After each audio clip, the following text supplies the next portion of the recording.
I was just cooking here, and we are actually getting late, very very late, and so I just wanted to talk about certain things. Lately, a lot of things have been consuming my head, but the most important thing right now I will say is about obviously about children. So I'm just thinking how to get things right. I'm not. I'm learning, and I don't know. I feel like when I do certain things, maybe I'm not doing it correct, the right way. No! Oh my gosh! It just fell down! And look at this! My mushrooms all spilled! Oh my goodness, this is so funny. Oh, my daughter is screaming. My middle daughter is screaming. Hope is screaming, and she does that normally when she's hungry, and I'm like, yes baby, I am cooking. I am making something special for you. Okay? Wait for some time. Give me 15 minutes. I'm done. Okay? So, I don't want to start all over again. So I was just saying about this parenting thing that I'm consumed about. This came when I saw my older daughter, Faith, and I'm just worried to death about certain things. But I'm just thinking, what if I punish my children or threaten my children? What would be the result of it? Maybe it will turn them into a hostile or aggressive person or not. I don't know actually. So, but the thing is, I feel the fear has to be established in all of us actually. That would be the main, what do you call it? A benchmark, a motivating thing. Otherwise, we won't get motivated in the main thing. I feel so. I just feel the fear has to be established. I've heard people saying, no, you should not put fear in your children. But I don't know. See, there are two ways of seeing this thing. Okay,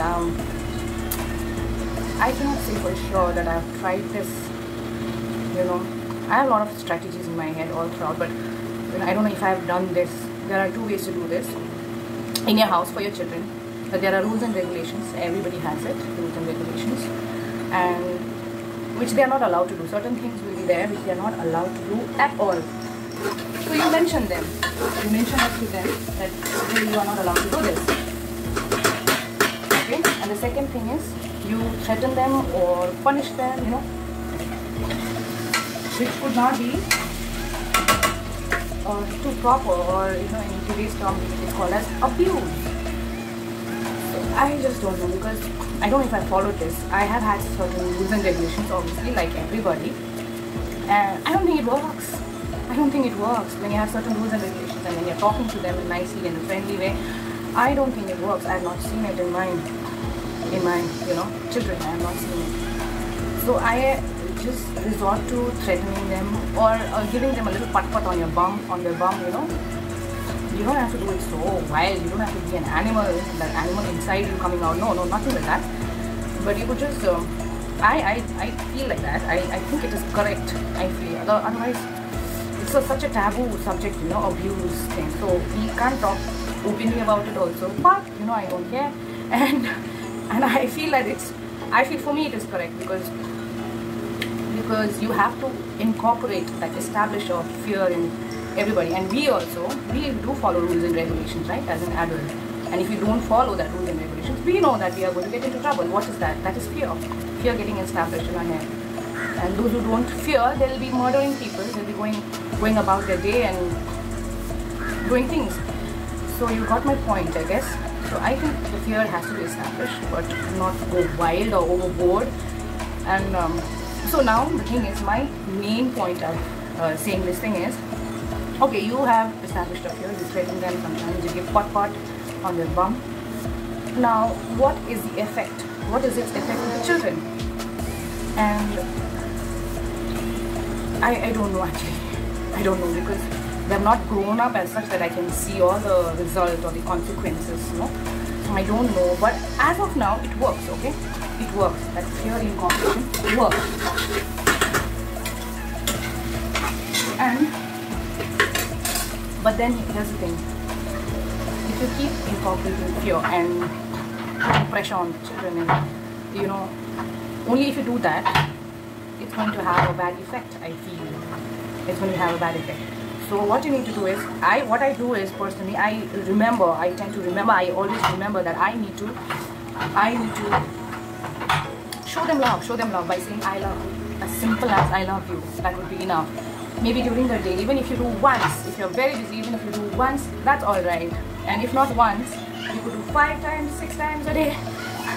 That's alright. So you have to say I love you to them, first thing. And the second thing is, you show some physical connection to them, physical contact has to be there. Like give them a kiss, a peck on the cheek, or give them a pat, put them on your lap, hug them, do something that shows that you love them.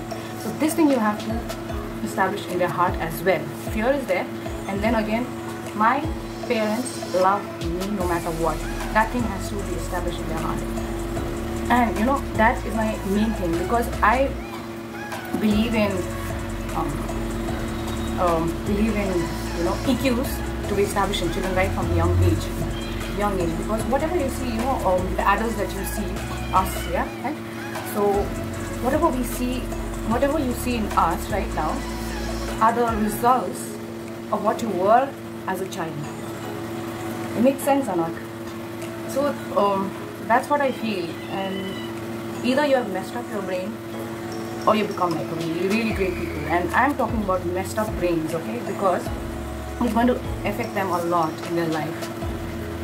So that is why I concentrate on EQs and emotional quotient, and the IQs will follow. I see a person has got a lot of IQs, and then what if the person is low on EQ?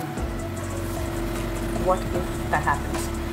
So that person will not be able to deal with life. You can see so much of suicidals and depression happening because of all this. It did not originate in one day, It has happened over a long period of time, over years, and then one final day that person just gives up. Yeah? So you have to focus on this, and I'm talking about our children specifically, because they have to grow up and they have to become a responsible citizen maybe. So that's why we have to take care of them. But you love them, but that doesn't mean you take care. Yes, to child tea. No, we won't take it, right? So that's why you need to establish fear, and also at the same time you need to establish love in their heart. And no matter what, I love you. You have to make them understand that. And once I can tell you an example, a relative of mine told me this. I had sent her out, my older one, and I had sent her out to play, and it seems like somebody told her, a friend maybe, or told her that I'm not going to play with you. And she just turned around and she said, it's alright, my mom is there to play with me. And when I heard this, I felt so happy and proud, and I thought, oh, I'm getting close to my goal, of making them feel loved always, no matter what.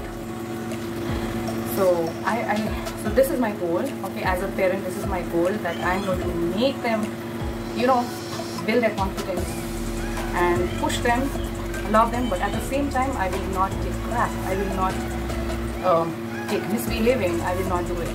So a little bit of fear and more of love will help our children, I guess. And thank you so much for listening. I need to really go.